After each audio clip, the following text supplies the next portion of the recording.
নমস্কার প্রিয় বন্ধুরা, আমাদের আজকের গন্তব্য ঝাড়খণ্ড রাজ্যে অবস্থিত একটি খুব সুন্দর পাহাড়, যার নাম পরেশনাথ।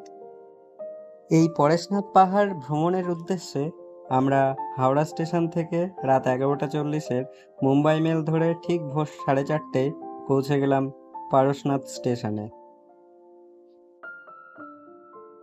তো এবার প্ল্যাটফর্ম থেকে ফুটওভার ব্রিজ ধরে সোজা বাইরে বেরিয়ে এখন আমাদের মধুবন যাওয়ার জন্য একটি গাড়ি ধরতে হবে। তো স্টেশনের বাইরে এরকম প্রচুর গাড়ি আছে, যে কোনো একটি আপনি কথা বলে বুক করে নিন, মাথা পিছু 70 টাকা ভাড়া পড়বে। তো বন্ধুরা, আমরা এখন চলেছি পরেশনাথ স্টেশন থেকে গাড়িতে করে মধুবনের উদ্দেশ্যে। তো দেখো, খুব সুন্দর ভিউ, রাস্তার দুপাশে এরকম সারি সারি গাছ, অপূর্ব লাগছে দৃশ্যটা, দেখো। তো ফাইনালি আমরা এখন মধুবনে পৌঁছে গেলাম। পরেশনাথ থেকে মোটামুটি 40 মিনিট মতো সময় লাগলো। তো এই হচ্ছে মধুবন। এখানে প্রচুর জৈন মন্দির রয়েছে, এত সুন্দর কারুকার্য সব মন্দির, দেখো অপূর্ব লাগছে। এখানে প্রচুর ধর্মশালা এবং হোটেল রয়েছে। তো আমরা এরকমই একটি হোটেল খুঁজে নিয়ে একটি রুম বুক করে নিলাম 800 টাকার বিনিময়ে। তো এখানে আমরা এখন ফ্রেশ হব। তো বন্ধুরা, আমরা এখন হোটেলে এসে স্নান টান করে ড্রেস চেঞ্জ করে এখন আমরা বেরোচ্ছি ট্রেকিং করার জন্যে পরেশনাথে। তো চলো দেখা যাক, খুব মজা হবে। তো এখন সকাল 7টা বাজে। তো আমরা এখন শুরু করছি আমাদের আজকের ট্রেক। এই হচ্ছে মেন এন্ট্রান্স, এখান থেকেই ট্রেকটা শুরু হয়। মোটামুটি 9.5 কিলোমিটার মতো, আসা যাওয়া দিয়ে ওই প্রায় 20 কিলোমিটারের কাছাকাছি আমাদের ট্রেকিং শুরু হয়ে গেছে। এই রাস্তা দিয়ে আমরা চলে আসছি। ওখানে মেন যে এন্ট্রান্স গেট আছে, ওখানে পুলিশ বসা আছে, ওরা ব্যাগ ট্যাগ চেক করলো। তো মেনলি ব্যাগ চেক করেছে, ব্যাগের মধ্যে কোনো নেশা জাতীয় কিছু আছে নাকি, সিগারেট, তো সেগুলো থাকলে ওরা রেখে দেবে ওখানে। এখান থেকে পরেশনাথ টোং 9.6 কিলোমিটার।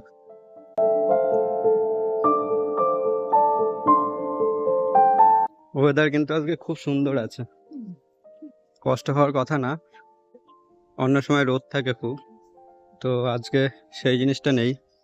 দেখো কি সুন্দর ভিউ, তো সবে ওঠা শুরু করছি, তাতেই কি সুন্দর ভিউ।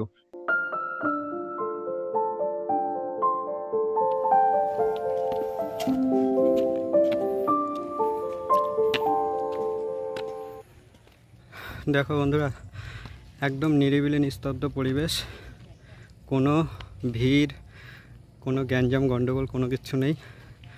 পুরো প্রকৃতির সাথে নিজের মতন করে মিশে যাওয়া। এটা হচ্ছে মেন রাস্তা, এদিকে শর্টকাট আছে। তো আমরা সবসময় কোথাও ট্রেকে গেলে শর্টকাটটাই নেই, তো এই রাস্তা দিয়েই যাবো। এই রাস্তা দিয়ে সোজা উপরে উঠে যেতে হবে, এদিক থেকে সবাই হেঁটে যাচ্ছে। চলো আমরা এখন এই রাস্তা দিয়ে যাই। আমরা কেদারনাথে যখন গিয়েছিলাম তখন এরকম অনেক শর্টকাট ইউজ করেছিলাম, যার জন্যে ডিস্টেন্সটা একটু কম হয়েছিল, কিন্তু কষ্ট বেশি হয়েছিল। তো কষ্ট করতেও ভালো লাগে পাহাড়ে এসে।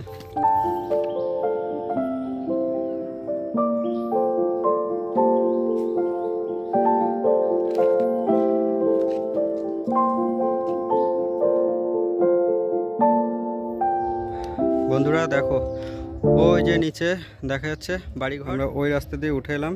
এবার এইটা রাস্তা এই চলে গেল ওপরে, এরকম ঘুরে ঘুরে ওই উপরে চলে গেল। আচ্ছা দেখো, তোমাদের দেখে এই একটা শর্টকাট আছে, এই একটা শর্টকাট আছে। তো আমরা শর্টকাট দিয়েই যাব, এতখানি ঘুরবো না।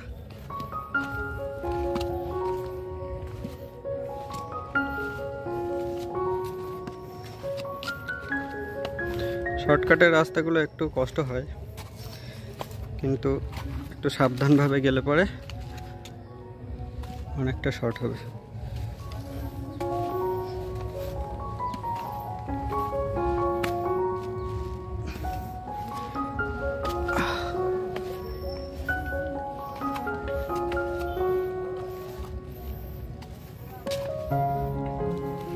রাস্তা আছে তো?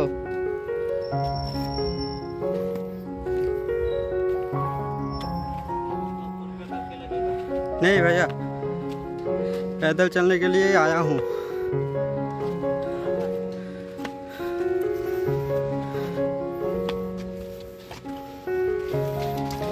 দেখো এখানে বসার জায়গা, যদি কষ্ট হয়ে যায় এখানে রেস্ট নিতে পারো। এটা ফরেস্ট ডিপার্টমেন্ট থেকে বানিয়েছে। ওই যে নিচে রাস্তা। এখানে যে ডিস্টেন্স ডিসপ্লে বোর্ডগুলো রয়েছে, এখানে কত কিলোমিটার আর বাকি সেগুলো সব ঘষে ঘষে কারা তুলে দিয়েছে। এটা খুব প্রবলেমের একটা, বোঝা যায় না যে আর কত বাকি। এখানে ফরেস্ট ডিপার্টমেন্ট থেকে ভালো একটা উদ্যোগ নিয়েছে। এই যে যে মানে কিছু দূর যেতে যেতে এরকম এক একটা করে ব্যানার লাগিয়েছে। তো এটা সাধারণ মানুষকে বন্যপ্রাণী, তারপর ফরেস্ট, এই সমস্ত নিয়ে সচেতন করা, যে পরিষ্কার পরিচ্ছন্ন রাখতে হবে, বন্যপ্রাণীদের ডিস্টার্ব করা চলবে না, তারপর ইত্যাদি ইত্যাদি।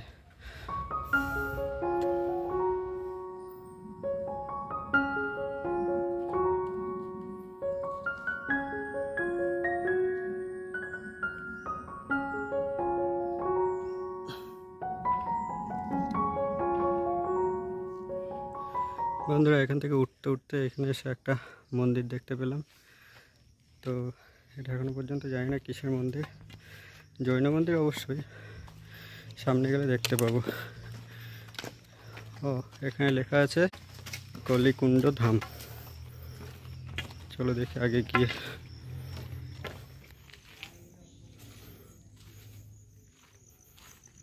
মন্দিরগুলো অস্বাভাবিক সুন্দর এখানে। দেখো বন্ধুরা, আবার হচ্ছে এখানে রেস্ট নেওয়ার জন্য এরকম সেট করা আছে। তো এখানে কষ্ট হয়ে গেলে রেস্ট করতে পারো।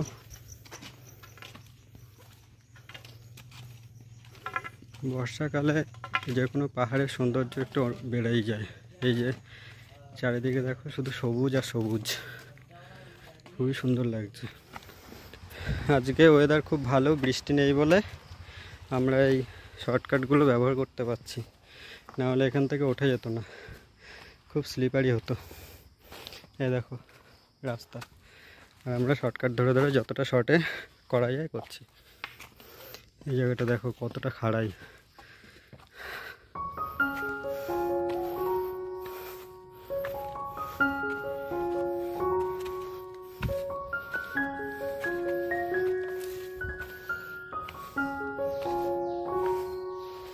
একটা অন্যরকম অনুভূতি দেখো।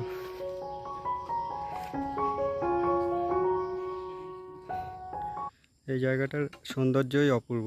এটা যেন একটু আলাদা রকম সুন্দর। পুরো ঘন জঙ্গলের মধ্যে দিয়ে একটা হালকা সরু একটা রাস্তা ঢুকে গেছে। এটা পায়ে হাঁটা রাস্তা, এটা শর্টকাট। তো আমরা শর্টকাট নেব, চলো। কেদারনাথে গিয়ে ওখানে যেরকম রাস্তায় ঘোড়ার ভিড়, ঘোড়ার উৎপাতের জন্য ঠিকমতো হাঁটা যায় না। আর এখানে সেরকম হচ্ছে বাইক, মানে এত পরিমাণ বাইক নিয়ে এরা সবাইকে নিয়ে উপরে যায় আসে, টাকা নেয় তার জন্যে। তো এটা একটা খুব বাজে জিনিস। নিরিবিলি নিস্তব্ধ পরিবেশের মধ্যে বাইকের শব্দ। তবে এদেরও রুটি রোজগারের ব্যাপার আছে। দেখো বলতে বলতে বাইক চলে এসছে, দেখেছো? নেই ভাইয়া, এই পর্যন্ত মনে হয় 1000 জনের বেশি লোককে না বলা হয়ে গেছে। দেখো কি সুন্দর দৃশ্যটা।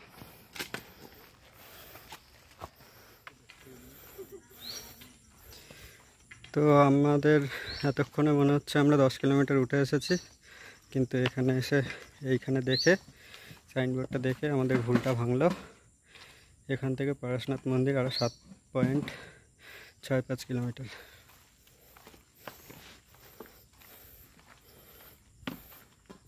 চলো যাওয়া যাক।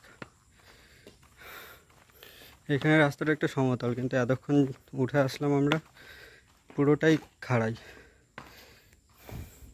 বন্ধুরা দেখো, এই যে পাহাড়ে উঠছি, তো শুধু চড়াই হলে পরে হয়, খুব তাড়াতাড়ি উঠে যেতে পারতাম। এর মাঝে মাঝে আবার এই দেখো উৎরাইয়ের পথ আছে, এই যে অনেকটা নেমে যাও, তারপরে আবার ওঠো, আবার অনেকটা নেমে যাও, আবার ওঠো, এই করতে করতে অনেকটা টাইম বেশি। কিন্তু এটা আমার ভাবনা, প্র্যাকটিক্যালি তো সম্ভব নয়, পাহাড়ি রাস্তা উঁচু নিচু হবেই। দেখো এই জায়গাটার ভিউটা একবার দেখো, কি সুন্দর লাগছে দেখতে। দেখো পুরো একদম সবুজ আর সবুজ, এত সুন্দর অপূর্ব লাগছে দেখতে, জাস্ট ভাবা যায় না। দেখো বন্ধুরা, এতক্ষণ পরে একটা ঝর্ণা দেখতে পেলাম ছোটো মতো, এরকম নাকি টুকটাক ঝর্ণা দেখা যায়।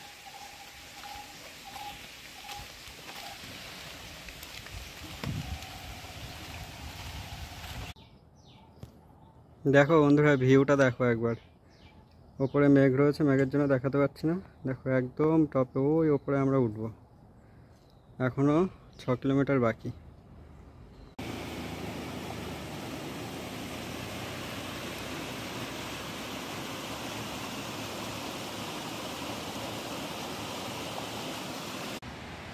বন্ধুরা আমরা ওই রাস্তা দিয়ে হেঁটে এসে এই এই সোজা রাস্তায় না গিয়ে এই শর্টকাটটা ধরলাম, এই শর্টকাট ধরে উঠে এসে এখান থেকে উঠতে উঠতে ওই ওপরের রাস্তাটায় যাব। এই এখান থেকে একটু হালকা হালকা সিঁড়ি শুরু হলো। দেখো এখানে বাইক নিয়ে কিভাবে সিঁড়ির ওপর থেকে উঠে যাচ্ছে।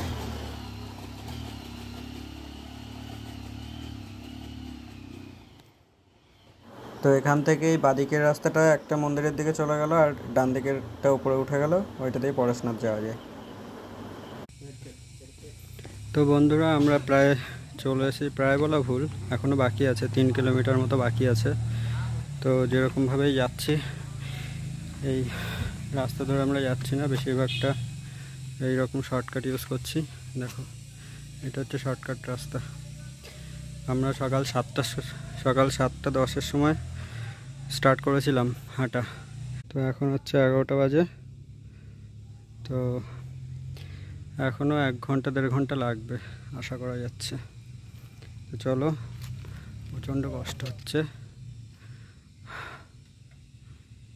দেখো বন্ধুরা আমাদের ভাগ্য খুব ভালো আজকে যে বৃষ্টি নেই, যদি বৃষ্টি হতো তাহলে এই রাস্তা দিয়ে হাঁটা যেত না, এই শর্টকাটগুলো ইউজ করা যেত না। যেহেতু বর্ষা হয়নি তাই এই শর্টকাটগুলো ইউজ করে একটু তাড়াতাড়ি আমরা উঠতে পারছি।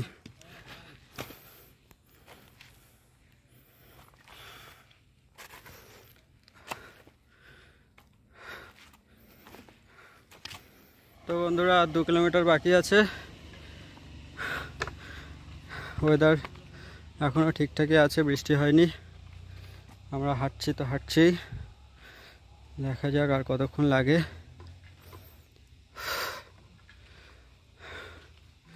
পুরো শান্ত নিরিবিলি পরিবেশ, খুব সুন্দর লাগছে।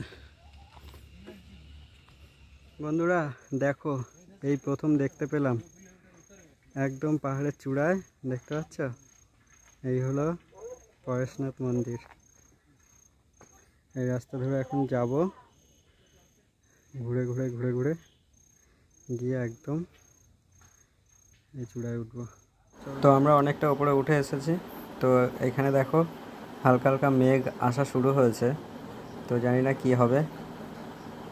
দেখো জাস্ট ভিউটা দেখো, এই ভিউ দেখার জন্যই তো এত কষ্ট করে আসা। এখানে প্রতিটা চূড়া দেখতে পাচ্ছি, প্রতিটা চূড়াতে একটা করে মন্দির রয়েছে। তো ওগুলোতে যাওয়ার জন্য আলাদা আলাদা ট্রেক রুট আছে। তো আমরা মেনলি আজকে পরেশনাথেই যাব। দেখো বন্ধুরা ভিউটা দেখো, পুরো মনে হচ্ছে যেন ড্রোন ভিউ।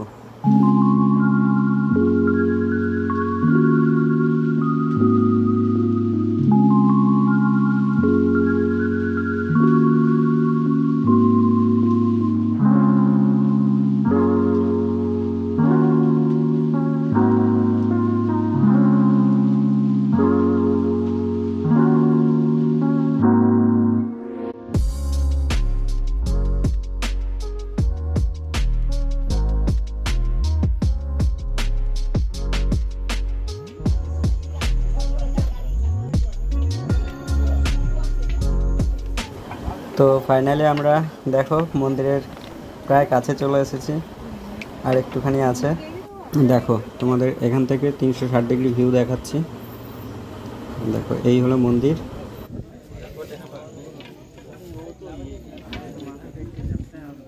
তো বন্ধুরা ফাইনালি আমরা পৌঁছালাম আমাদের সেই স্বপ্নের পরেশনাথ মন্দিরে।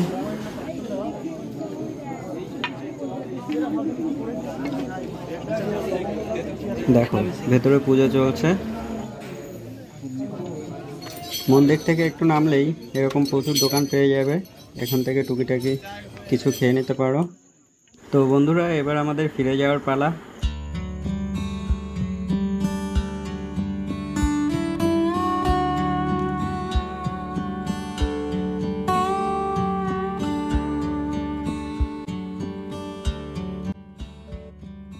দেখো এই বাইকের অ্যাডভেঞ্চারটি নেওয়ার জন্য শেষের 3 কিলোমিটার আমরা বাইকে উঠলাম। জাস্ট দেখো বাইকের ভিউটা।